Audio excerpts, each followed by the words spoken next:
Pemirsa, jajaran kepolisian Polres Tulungagung, Jawa Timur berhasil mengamankan pelaku sekaligus barang bukti pembuatan miras oplosan dengan omset puluhan juta rupiah per bulan. Akibat perbuatannya, pelaku terancam hukuman 8 tahun penjara.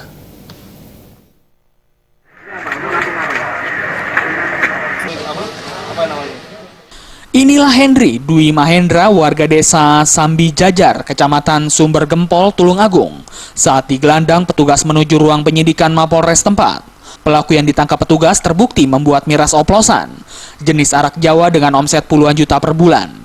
Selain pelaku, petugas juga mengamankan barang bukti berupa ribuan liter miras oplosan, 6 tong besar, tabung gas, alat suling, dan pipa selang.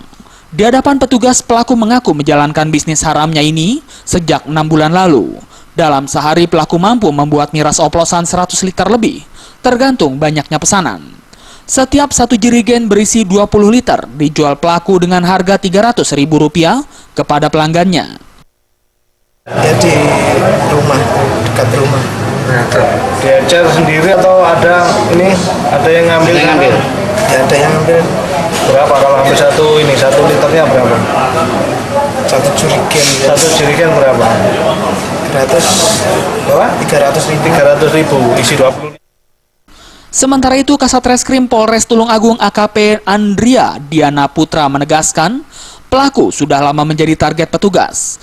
Namun karena tempatnya tertutup, membuat petugas kesulitan untuk memastikan kegiatan pelaku. Tapi setelah cukup bukti, akhirnya petugas menggerebek rumah industri pembuatan miras milik pelaku. Saat itu juga, pelaku dan semua barang bukti pembuatan miras diamankan polisi.